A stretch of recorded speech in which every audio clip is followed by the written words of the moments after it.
Students, we will discuss about the important news. First news is regarding the Syria के perspective से है। Student, Syria के वहाँ पे पावर को टेक ओवर किया गया, एक मिलिटेंट ऑर्गेनाइजेशन है HTS, उनके द्वारा। आप देखिए कि HTS को हम हयात तहरीर अल शम के नाम से जाना करते हैं, जो कि एक मिलिटेंट ऑर्गेनाइजेशन है जिसका ओरिजिन आपको अलकायदा नाम का जो टेरर ऑर्गेनाइजेशन है उसके साथ देखने के लिए मिलेगा। स्टूडेंट्स, अलकायदा को आप देखिए कि यूनाइटेड नेशन सिक्योरिटी काउंसिल का जो रिजोल्यूशन है, रिजोल्यूशन 1267 के थ्रू टेरर ग्रुप्स का जो लिस्ट है उसके अंदर ऐड किया गया है। स्टूडेंट्स, HTS के द्वारा पावर को टेक ओवर करने के बाद में कुछ स्टेटमेंट्स हैं उनको इश्यू किया गया कि सीरिया के वहाँ पे जो रिप्रेजेंटेटिव गवर्नमेंट है उसको इस्टेब्लिश किया जाएगा HTS के द्वारा। आप देखिए कि रिप्रेजेंटेटिव जो गवर्नमेंट है उसके पर्सपेक्टिव से इनका स्टेटमेंट है। इसके अलावा स्टूडेंट्स, उनके द्वारा स्टेटमेंट के अंदर बताया गया कि वुमेन्स के रिगार्डिंग में जो रेस्ट्रिक्शंस हैं उनको भी नहीं इम्पोज किया जाएगा। सीरिया का जो रिलीजियस डाइवर्सिटी है, सीरिया का जो डिफरेंट डिफरेंट माइनॉरिटी कम्युनिटीज हैं उनको भी प्रोटेक्ट किया जाएगा HTS के द्वारा। उसी के ही रिगार्डिंग में सीरिया के जो प्राइम मिनिस्टर हैं उनके द्वारा भी स्टेटमेंट के अंदर बताया गया कि सीरिया का जो गवर्नमेंट है वो एक स्टेबल सिचुएशन के अंदर है। सीरिया के जो प्रेसिडेंट है वो अदर कंट्री के लिए चले गए हैं। तो अगर हम डिस्कस करें प्रीवियस जो 10 ईयर्स हैं उसके रिगार्डिंग में जो डेवलपमेंट है, किस तरीके से यहाँ पे HTS के द्वारा पावर को टेक ओवर किया गया। आप देखिए कि स्टूडेंट 2010-11 के समय आपको अरब स्प्रिंग का जो समय है वो देखने के लिए मिलेगा। अरब स्प्रिंग के द्वारा स्टूडेंट जो लंबे समय के लिए जो पॉलिटिकल रूलर्स हैं जो पावर के अंदर में थे उनको ओवरथ्रोन किया गया था पीपल्स के मूवमेंट के थ्रू। आप देखिए कि ये आपको टुनीशिया के वहाँ पे जो नॉर्दर्न पार्ट ऑफ अफ्रीका के वहाँ पे सिचुएटेड है। टुनीशिया के लेटर फेज के अंदर आपको लीबिया के वहाँ पे ये मूवमेंट है वो देखने के लिए मिलेगा। उसके बाद में आप देखिए कि इजिप्ट के अंदर भी इसका इम्पैक्ट है उसको ऑब्जर्व किया गया था। तो स्टूडेंट, जो मिडिल ईस्ट का जो पार्ट है वहाँ पे आपको यमन के वहाँ पे जो अरब स्प्रिंग है उसका इम्पैक्ट है वो देखने के लिए मिला। आप देखिए कि सीरिया के वहाँ पे भी लास्ट 13 ईयर्स के अंदर जो सिविल वॉर का जो सिचुएशन है वो क्रिएट हुआ था, पर बशर अल असद को कुछ कंट्रीज के द्वारा सपोर्ट है वो प्रोवाइड किया गया था, जिसके अंदर रसिया है, ईरान है, हजीबुल्ला नाम का जो इंसर्जेंट ऑर्गेनाइजेशन है जो कि लेबनान का जो सदर्न पार्ट है वहाँ पे सिचुएटेड है। तो स्टूडेंट, जिन कंट्रीज के द्वारा यहाँ पे सपोर्ट प्रोवाइड किया गया वो आप देखिए कि अदर जो वर्क है उसके अंदर उनका इंगेजमेंट था प्रेजेंट समय के अंदर में, क्योंकि रसिया का जो इंगेजमेंट है वो आपको यूक्रेन वॉर के रिगार्डिंग में देखने के लिए मिलता है।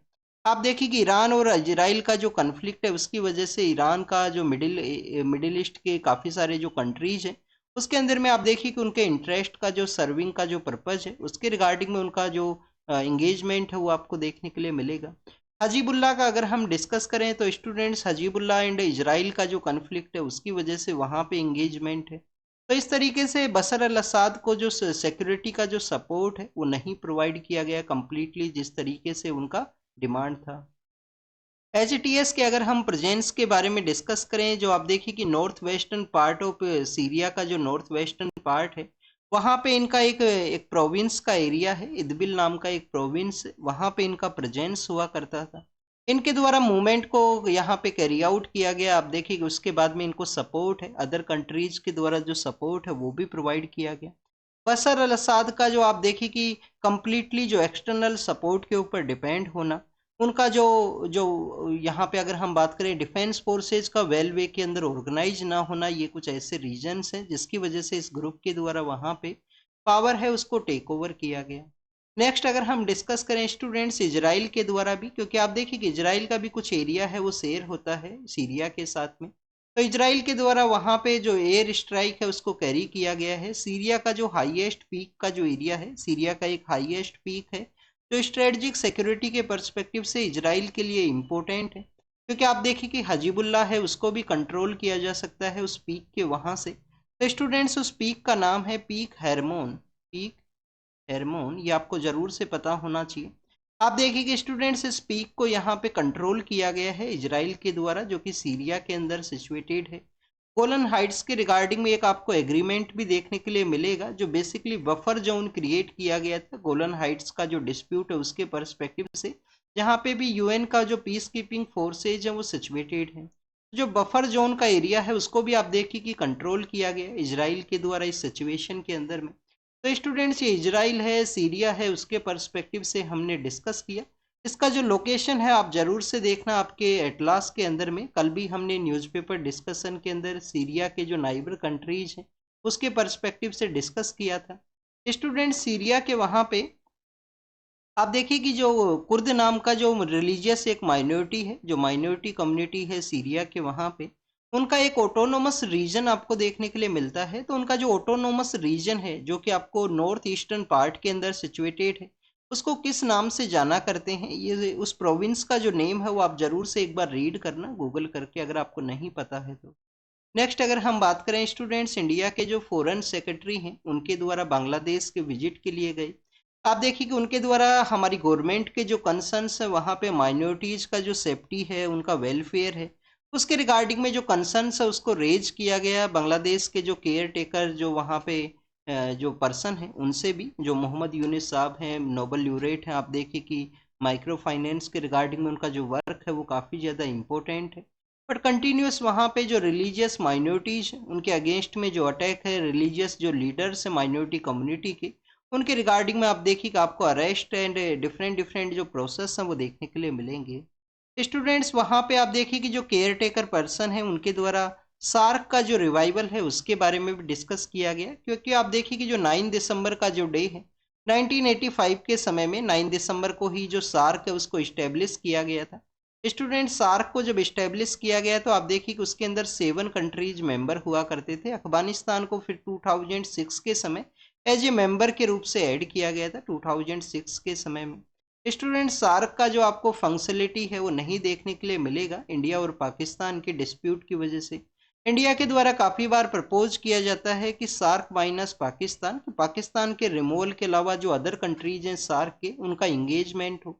जो साउथ एशिया का जो रीजन है उसके अंदर में आपको इंटर कंट्री जो ट्रेड है वो भी आप देखिए कि काफ़ी कम देखने के लिए मिलता है। नहीं तो सार्क के थ्रू जो यहाँ पे एक ट्रेड एग्रीमेंट है उसको भी साइन किया गया था लेटर फेज के अंदर में। तो सार्क के रिवाइवल के बारे में, माइनॉरिटीज़ के वेलफेयर के बारे में और इंडिया और बांग्लादेश का जो रिलेशन है जो कि पीपल सेंट्रिक रिलेशन आपको देखने के लिए मिलेगा, उसके बारे में यहाँ पे डिस्कस किया गया है। नेक्स्ट अगर हम डिस्कस करें बांग्लादेश के साथ में जो एरिया शेयर करने वाले इंडिया के स्टेट हैं, जिसके अंदर वेस्ट बंगाल है, आसाम है, मेघालय है, त्रिपुरा है, मिजोरम है, तो उन स्टेट्स को एक बार आप जरूर से देख लेना। बांग्लादेश के वहाँ पे आप देखिए कि जो चिटगांव का एरिया है, चिटगांव के अंदर मास्टर सूर्य सेन के द्वारा 1929 के समय जो रिवोल्ट है उसको कैरी किया गया था। तो इस तरीके से हमारा फ्रीडम मूवमेंट के दौरान में भी काफ़ी सारी जो एक्टिविटीज़ हैं वो आपको वहाँ पे देखने के लिए मिलता है। नेक्स्ट अगर हम बात करें स्टूडेंट्स रिजर्वेशन के पर्सपेक्टिव से है, सुप्रीम कोर्ट के द्वारा यहाँ पे वेस्ट बंगाल गवर्नमेंट का एक डिसीजन है उसके रिगार्डिंग में कुछ ऑब्जर्व किया गया है। आप देखिए कि वेस्ट बंगाल गवर्नमेंट के द्वारा एक रिलीजियस कम्युनिटी का जो 77 जो डिफरेंट डिफरेंट कास्ट हैं उनको आप देखिए कि ओबीसी का जो कैटेगरी है उसके अंदर ऐड किया गया और अदर बैकवर्ड जो क्लासेज का जो कैटेगरी है उसके अंदर में। तो स्टूडेंट्स यहाँ पे सुप्रीम कोर्ट के द्वारा ऑब्जर्व ये किया गया है कि अगर आप किसी रिलीजन का 77 यहाँ पे जो कास्ट है उनको ऐड करते हो तो डेट कम्प्लीटली आप देखिए कि उस रिलीजन को आप ऐड कर रहे हो वहाँ पे।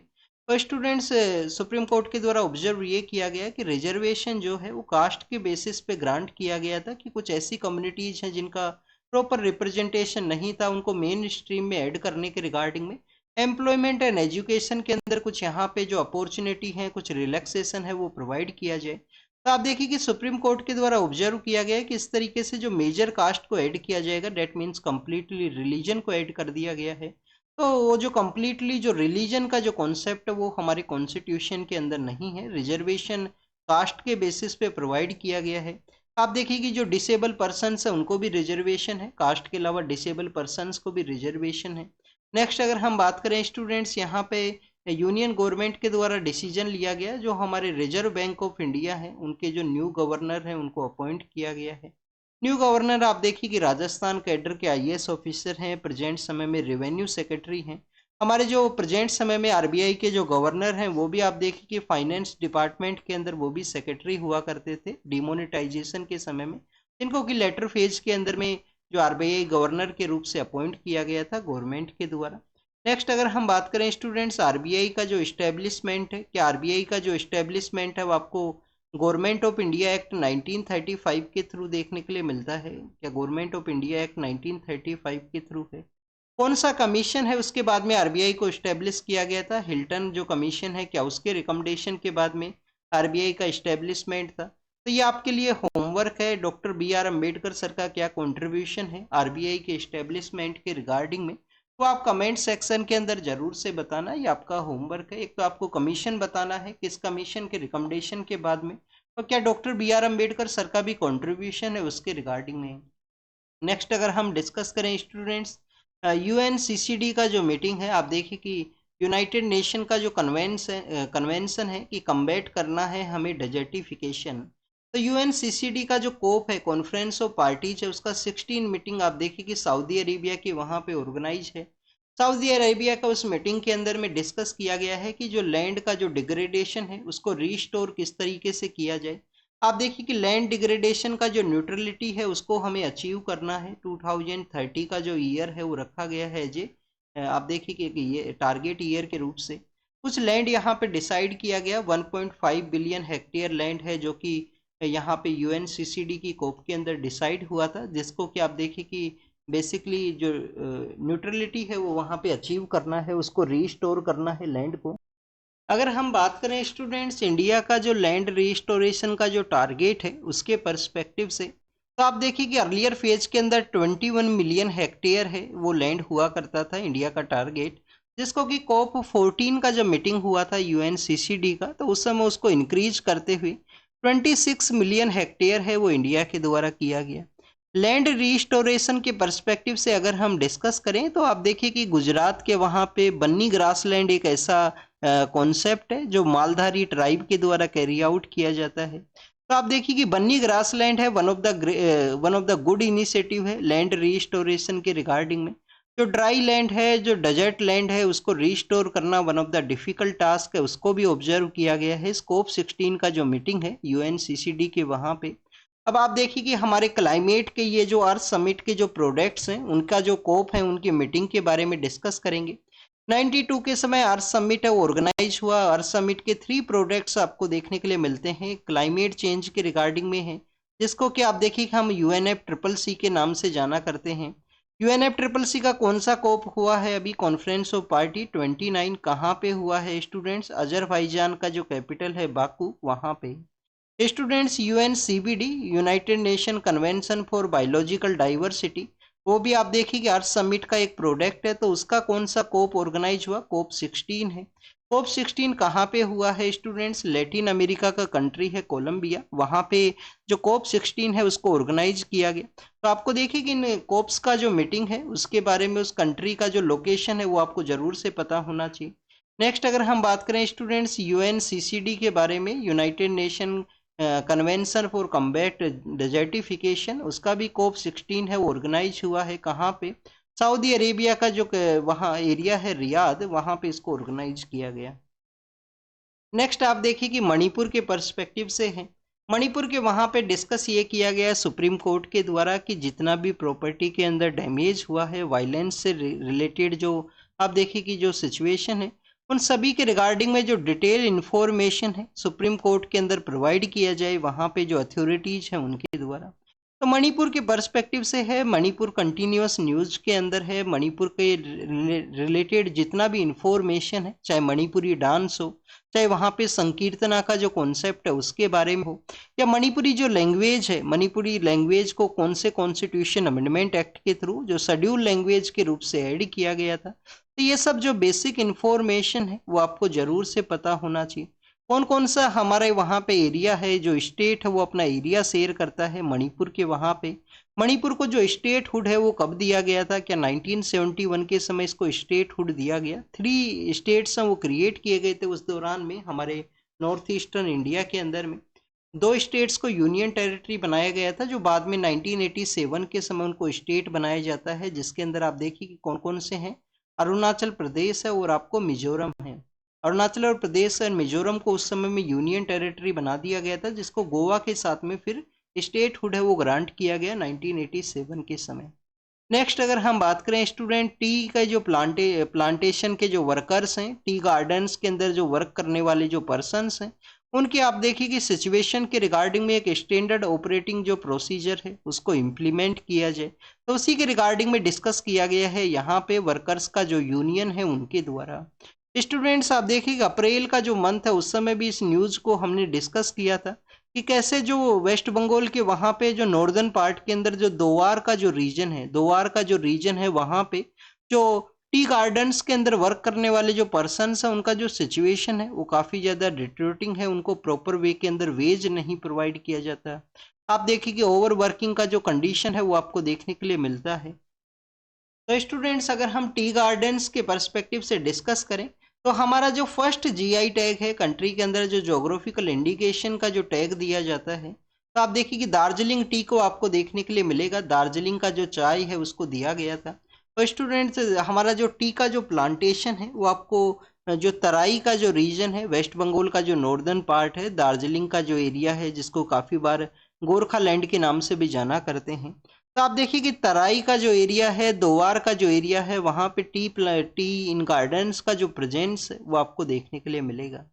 नेक्स्ट अगर हम बात करें स्टूडेंट तमिलनाडु के पर्सपेक्टिव से है, आप देखिए कि मदुरई के वहाँ पे टंगस्टन का जो माइनिंग है जो सेंटर के द्वारा अलोकेट किया गया एक ग्रुप को, तो उसी के रिगार्डिंग में तमिलनाडु के द्वारा रजिस्ट किया गया। उनके द्वारा आप देखिए अर्लियर फेज के अंदर तो एग्री किया गया था, बाद में उनके द्वारा डिनाई किया गया कि पीपल्स के द्वारा इन्वायरमेंट के रिगार्डिंग में मूवमेंट को कैरी किया गया है। स्टूडेंट सेंटर के द्वारा माइंस एंड मिनरल्स का जो 1957 का एक्ट है उसके थ्रू आप देखिए कि इस तरीके से कोई भी आप देखिए कि मिनरल्स है उनका जो माइनिंग एरिया है उसको अलोकेट किया जाता है। अब तमिलनाडु असेंबली के द्वारा जो रेजोल्यूशन है उसको भी प्रपोज किया गया कि उनके स्टेट के वहाँ पे जो टंगस्टन का जो माइनिंग्स है उसके बारे में। नेक्स्ट अगर हम डिस्कस करें students Maharashtra and that Karnataka के पर्सपेक्टिव से है, आप देखिए कि कुछ हमारे स्टेट्स ऐसे भी हैं हमारी कंट्री के अंदर में जहाँ पे टेरिटोरियल एरिया के रिगार्डिंग में क्लेम है वो आपको देखने के लिए मिलता है। आप देखिए कि टेरिटोरियल एरिया के क्लेम के ही रिगार्डिंग में हमारे वहाँ पे आप देखिए कि नॉर्थ ईस्ट के जो स्टेट्स हैं वहाँ पे वायलेंस का सिचुएशन भी क्रिएट हुआ था 2021 के समय में। तो स्टूडेंट्स हमारे यहाँ पे स्टेट्स को जो टेरिटोरियल सॉवर्निटी है वो नहीं ग्रांट किया गया है, टेरिटोरियल सॉवर्निटी नहीं है, बट किसी भी तरीके का यहाँ पे डिस्प्यूट है तो आर्टिकल 131 जिसके अंदर सुप्रीम कोर्ट के अंदर स्टेट्स हैं वो अप्रोच कर सकते हैं। अगर हम स्टेट्स के पर्सपेक्टिव से डिस्कस करें तो आप देखिए कि उड़ीसा एंड आपको वेस्ट बंगाल का जो डिस्प्यूट है वो कनिका का जो आप देखिए कि सैंड आइलैंड है, कनिका सैंड आइलैंड के पर्सपेक्टिव से आपको देखने के लिए मिलेगा। कनिका सैंड आइलैंड है जो कहाँ पे है, वेस्ट बंगाल एंड डेट है उड़ीसा का वो डिस्प्यूट है। नेक्स्ट अगर हम डिस्कस करें स्टूडेंट्स परवाणु का एक रीजन है, परवाणु का जो रीजन है वो हरियाणा और हिमाचल प्रदेश का जो डिस्प्यूट है उसको क्रिएट करता है। इसके अलावा आप देखिए कि बेलगाम के ऊपर जो क्लेम है वो किया जाता है यहाँ पे, क्योंकि वहाँ पे आपको मराठी स्पीकिंग जो पर्सन है उनका प्रेजेंस देखने के लिए मिलेगा। आप देखिए कि मानगढ़ हिल्स का एरिया भी है राजस्थान एंड गुजरात के वहाँ पे कुछ डिस्प्यूट के पर्सपेक्टिव से, और सरचू का एक एरिया है जो कि लद्दाख एंड हिमाचल प्रदेश के रिगार्डिंग में जो क्लेम्स हैं वो आपको देखने के लिए मिलेगा। तो बेलागावी है, बेलगाम का एरिया है, और भी कुछ अदर एरियाज है जहाँ पे आपको मराठी स्पीकिंग जो पर्सनस हैं उनका प्रेजेंस देखने के लिए मिलता है।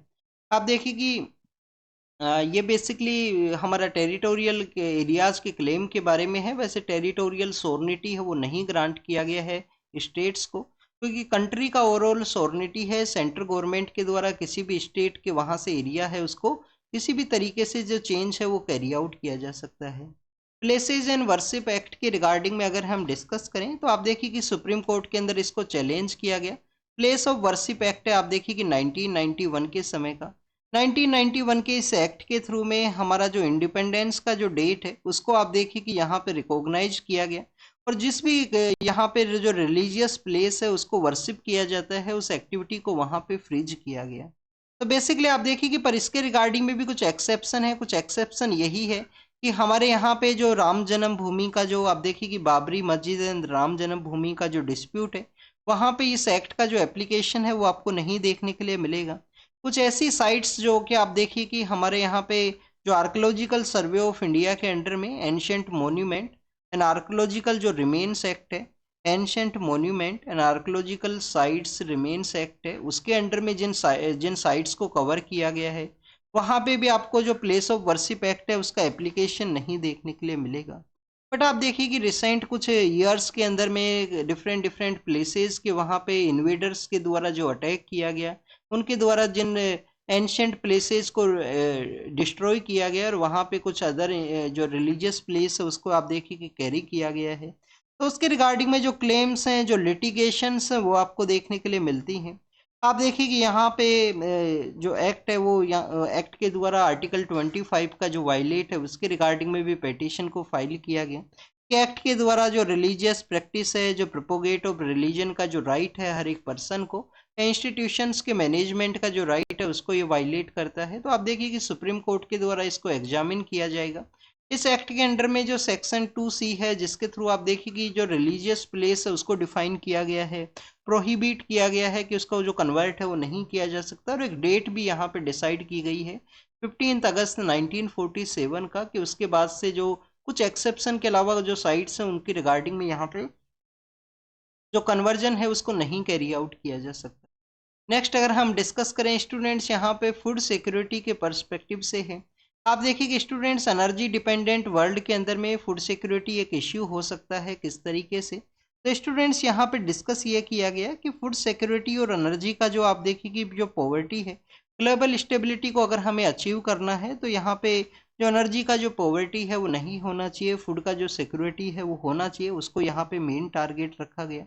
बट स्टूडेंट्स लंबे समय से आप देखिए कि जो क्लाइमेट एंड डेवलपमेंट की वजह से आप देखिए कि जो स्टेबिलिटी है वो सफिशिएंट सिचुएशन के अंदर नहीं है, सफिशिएंट जो वहाँ पे स्टेबिलिटी है वो नहीं देखने के लिए मिलेगा, क्योंकि अभी रिसेंटली वर्ल्ड बैंक के द्वारा एक रिपोर्ट के अंदर में क्लाइमेट एंड डेवलपमेंट उनका एक रिपोर्ट है उसके अंदर ऑब्जर्व किया गया कैसे अनप्रेसिडेंट जो क्लाइमेटिक इवेंट है, अनप्रेसिडेंट जो क्लाइमेटिक इवेंट है उनकी वजह से कैसे हमारा एग्रीकल्चर जो प्रोडक्टिविटी है वो डिक्लाइन हुआ है, एग्रीकल्चर जो प्रोडक्टिविटी है उसका डिस्टरबेंस आपको देखने के लिए मिलेगा। आप देखिए कि एग्रीकल्चर का जो यहाँ पे कंप्लीट प्रोडक्शन है उसके अंदर 70% जो फ्रेश वाटर है उसका रिक्वायरमेंट है, 20% जो ग्रीन हाउस गैसेज है उसका एमिशन आपको देखने के लिए मिलेगा। बट अनप्रेसिडेंट वेदर इवेंट्स की वजह से, अनप्रेसिडेंट जो जियोपॉलिटिकल सिचुएशंस की वजह से भी आपको इसके अंदर जो अनस्टेबल सिचुएशन है वो देखने के लिए मिलेगा। किस तरीके से आप देखिए काफ़ी बार जो रिस्की वेव के अंदर में जो अनप्रेसिडेंट वेदर इवेंट्स की वजह से प्रोडक्शन है वो डैमेज होता है। आप देखिए कि टेम्परेचर कंटिन्यूस राइजिंग सिचुएशन के अंदर है, तो राइजिंग सिचुएशन का भी इम्पैक्ट आपको एग्रीकल्चर प्रोडक्टिविटी के ऊपर आपको देखने के लिए मिलता है। और इसके अलावा स्टूडेंट्स इंक्लूजन का ज़रूरत है, क्लाइमेट चेंज का जो इम्पैक्ट है उसको यहाँ पे प्रॉपर वे के अंदर असेसमेंट का ज़रूरत है। जो बेसिक नीड्स हैं जो यहाँ पे एग्रीकल्चर के भी पर्सपेक्टिव से, जैसे कि आप देखिए कि जो न्यूट्रिशनल यहाँ पे जो फर्टिलाइजर्स है उसके अवेलेबिलिटी एक बेसिक नीड है। तो डीएपी का काफ़ी बार यहाँ पे डेफिशिएंसी का जो सिचुएशन क्रिएट होता है, तो उन सभी को किस तरीके से टैकल करने का ज़रूरत है उसके बारे में डिस्कस किया गया। नेक्स्ट अगर हम बात करें स्टूडेंट्स एंटीबायोटिक्स के पर्सपेक्टिव से है। आप देखिए कि हमारे यहाँ पे जो पोल्ट्री का जो सेक्टर है उसके अंदर एंटीबायोटिक्स है वो दिए जाते हैं। एंटीबायोटिक्स आप देखिए कि ह्यूमन बॉडीज़ के लिए इनिशियल वे के अंदर काफ़ी अच्छे थे, जो बैक्टीरियाज हैं उनको ये रजिस्ट किया करते थे एंटीबायोटिक्स के द्वारा। पर स्टूडेंट्स उसके लेटर फेज के अंदर आपको देखने के लिए मिलेगा कि ह्यूमन बॉडीज़ के अंदर जो बैक्टीरियाज हैं जो उनका भी जो अडेप्टेबिलिटी है उसके रिगार्डिंग में क्रिएट होता है, तो एंटीबायोटिक्स का जो बर्डन है वो भी आपको देखने के लिए मिलता है। अब इसका पोल्ट्री के अंदर में जो पोल्ट्री सेक्टर है उसके अंदर उसका यूज किया गया है, तो उसी का आप देखिए कि बताया गया है कि जो यहाँ पे किस तरीके से जो बर्ड्स हैं उनका जो सिचुएशन है उसके रिगार्डिंग में जो आप देखिए उनका जो रेजिस्टेंस है बैक्टीरियाज के रिगार्डिंग में उसको क्रिएट कर सकता है, तो नई जो प्रॉब्लम्स हैं वो क्रिएट हो सकती हैं। जो रेड एरियाज हैं वहाँ पे आप देखिए कि मोर यूज यहाँ पे जो बेसिकली जो पोल्ट्री सेक्टर है उसके अंदर मोर एंटीबायोटिक्स का जो यूज है वो बताया गया है। इंडिया के अंदर आप देखिए कि 114 जो यहाँ पे mg है वो बताया गया है उसका प्रेजेंस है बेसिकली पोल्ट्री सेक्टर के अंदर में। स्टूडेंट्स रसिया का जो कैलिनग्रेड का एरिया है आप देखिए कि ये कहाँ पे सिचुएटेड है। अब आपके लिए ये होमवर्क है। रसिया का जो मेनलैंड का एरिया है वहाँ पे ये नहीं सिचुएटेड है। क्या ये बाल्टिक सी के साथ अपना एरिया है वो शेयर करता है? कैलिनग्रेड का जो एरिया है वो बाल्टिक सी के साथ अपना एरिया शेयर करता है। वर्ल्ड वॉर सेकंड के समय आप देखिए कि इस एरिया के ऊपर रसिया को बेसिकली एरिया है वो दिया गया था। स्टूडेंट्स वहीं पे इंडिया रसिया का जो कोऑपरेशन है उसके थ्रू आईएनएस जो तुसील है उसको इंडिया के अंदर जो कमीशन है वो किया गया है इंडियन नेवी के रिगार्डिंग में। स्टूडेंट्स, लार्जर कंटेक्स्ट के पर्सपेक्टिव से सुप्रीम कोर्ट के द्वारा यहाँ पे फार्मर्स के द्वारा जो ब्लॉकेज क्रिएट किया गया प्रोटेस्ट है उसको बेसिकली उस पेटिशन को रिफ्यूज कर दिया गया कि लार्जर जो यहाँ पे स्पेयर है उसके पर्सपेक्टिव से। आर्टिकल 142 को यूटिलाइज करते हुए, आर्टिकल 142 आप देखिए कि सुप्रीम कोर्ट के पास में एक पावर है जिसको यूटिलाइज करते हुए परमानेंट कमीशन है वो यहाँ पे ग्रांट किया गया है एक वुमेन आर्मी ऑफिसर को। स्टूडेंट, सेंसस के रिगार्डिंग में आप देखिए कि सुप्रीम कोर्ट के अंदर ही लॉयर के द्वारा यहाँ पे मेंशन किया गया कि नेशनल फूड सिक्योरिटी एक्ट के द्वारा 2011 का सेंसस को कैरी आउट किया गया है। सेंसस के अंदर जो डिले हुआ है, तो आप देखिए कि डिले की वजह से यहाँ पे जो बेनिफिशरीज हैं उनको ये इम्पैक्ट कर रहा है। काफ़ी सारे ऐसे बेनिफिशरीज हैं जो आउट है यहाँ पे, जो जो जिनको ये बेसिक फैसिलिटीज़ यहाँ पे प्रोवाइड होना चाहिए था इस एक्ट के थ्रू। यूथ डायलॉग के अंडर में इंडियन पीएम सर के द्वारा यूथ का जो हमारे पर्सनस हैं उनको पॉलिटिक्स के रिगार्डिंग में यहाँ पे कहा गया है कि उनको किस तरीके से ज्वाइन करना चाहिए, जो कि वन ऑफ द इम्पोर्टेंट आप देखिए कि पॉलिसी फ्रेमिंग की रिगार्डिंग। नेक्स्ट आप देखिए कि अंडमान एंड निकोबार आइलैंड के वहाँ पे पुलिस के द्वारा जो स्टार लिंक नाम का एक जो बेसिकली इंटरनेट सर्विस प्रोवाइड करने का एक कंपनी है जो यूएस के वहाँ से एलोन मस्क का एक कंपनी है, तो उसके रिगार्डिंग में आप देखिए कि कुछ इन्फॉर्मेशन है वो मांगा गया है कैसे उस इंटरनेट को यूज करते हुए वहाँ पे कुछ जो सीजर्स हैं उनको कैरी आउट किया गया था अंडमान पुलिस के द्वारा।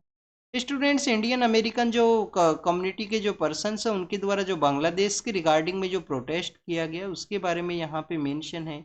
साउथ कोरिया के जो पॉलिटिकल लीडर हैं आप देखिए कि उनको बेसिकली ट्रैवल के रिगार्डिंग में बैन किया गया है। और स्टूडेंट्स, यहाँ पे डिस्कस ये भी किया गया है, आप देखिए कि कल का जो न्यूज़पेपर है उसके अंदर हमने फ्रांस के रिगार्डिंग में हमने डिस्कस किया था। फ्रांस का वो आप देखिए कि जो रिस्टोरेशन का कॉन्सेप्ट है, फ्रांस का जो नोट्रे डैम है जो कि वन ऑफ द आपको एंशियंट जो आप देखिए कि रिलीजियस प्लेस देखने के लिए मिलता है, तो स्टूडेंट्स उसको रिस्टोर किया गया, उसी के बारे में कल के न्यूज़पेपर के अंदर मेंशन था। जो फ्रेंच रिवॉल्यूशन है, फ्रेंच जो रिवॉल्यूशन है आप देखिए कि उसका वन ऑफ द इम्पोर्टेंट जो पॉलिटिकल सिंबल है वो आपको ये जो एंशियंट जो वहाँ पे चर्च है वो आपको देखने के लिए मिलता है। नेक्स्ट अगर हम बात करें स्टूडेंट्स बुल्गारिया एंड आप देखिए कि रोमानिया के बारे में है। नेक्स्ट आप देखिए कि सेंगेन जोन के बारे में है, बुल्गारिया एंड रोमानिया के द्वारा उसको ज्वाइन करने के बारे में कहा गया है। तो स्टूडेंट्स, एक वीज़ा फ्री जो ट्रैवल एंड ट्रेड का जो आप देखिए कि आपको एक जोन है वो देखने के लिए मिलता है यूरोप के वहाँ पे।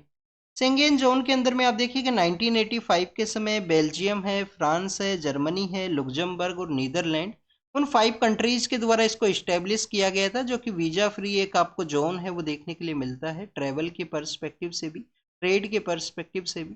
कौन कौन से कंट्रीज हैं स्टूडेंट्स? फ्रांस है, फ्रांस के अलावा आप देखिए कि जर्मनी है, जर्मनी के अलावा आप देखिए कि स्टूडेंट्स लुक्जमबर्ग है, लुक्जमबर्ग के अलावा नीदरलैंड है, फ्रांस, जर्मनी, बेल्जियम, बेल्जियम भी है यहाँ पे, France, Germany, Luxembourg, Netherland and Belgium, इन 5 कंट्रीज के द्वारा इसको इस्टेब्लिश किया गया था। अब आप देखिए कि बुल्गारिया एंड रोमानिया के द्वारा भी इसको ज्वाइन करने के पर्सपेक्टिव से कहा गया है। नेक्स्ट अगर हम बात करें स्टूडेंट्स, ऑस्ट्रेलिया एंड नोरो नाम का जो कंट्री है उसके बारे में है, उनके द्वारा कुछ वीटो एग्रीमेंट्स उनको साइन किया गया। ताइवान के द्वारा अपना जो डिफेंस फोर्सेज उनको अलर्ट के ऊपर रखा गया है, चाइनीज जो आप देखिए उसके रिगार्डिंग में। और ये स्टूडेंट सीरिया के पर्सपेक्टिव से हमने डिस्कस किया। सीरिया को आप देखिए कि अरब जो लीडर्स हैं उनके द्वारा अरब जो लीग है उसके अंदर भी ऐड किया गया था, जब बशर अल असद का वहाँ पे रूल हुआ करता था। बट उनका वन ऑफ द आप देखिए कि वेल वे के अंदर जो डिफेंस फोर्सेज है उनका रिकॉग्नाइज ना होना, उनका कम्प्लीटली एक्सटर्नल सपोर्ट के ऊपर बेस होना, इसी वजह से एचटीएस के द्वारा पावर को टेक ओवर किया गया। एचटीएस के कुछ स्टेटमेंट सही हैं, रिप्रेजेंटेटिव गवर्नमेंट, रिलीजियस टॉलरेंस और किसी भी तरीके का रेस्ट्रिक्शंस वुमेन्स के ऊपर नहीं किया जाएगा, तो उसी के रिगार्डिंग माउंट हेरमोन को इजराइल के द्वारा अनेक्स किया गया है। तो this is all the information related to the today's newspaper. आप इसको रीड कीजिए, रिवाइज कीजिए, जो भी इंफॉर्मेशन आपको बताया गया है उसको नोट डाउन कीजिए, और जो होमवर्क आपको दिया गया है वो कमेंट सेक्शन के अंदर ज़रूर से बताना। Thank you students, thank you very much.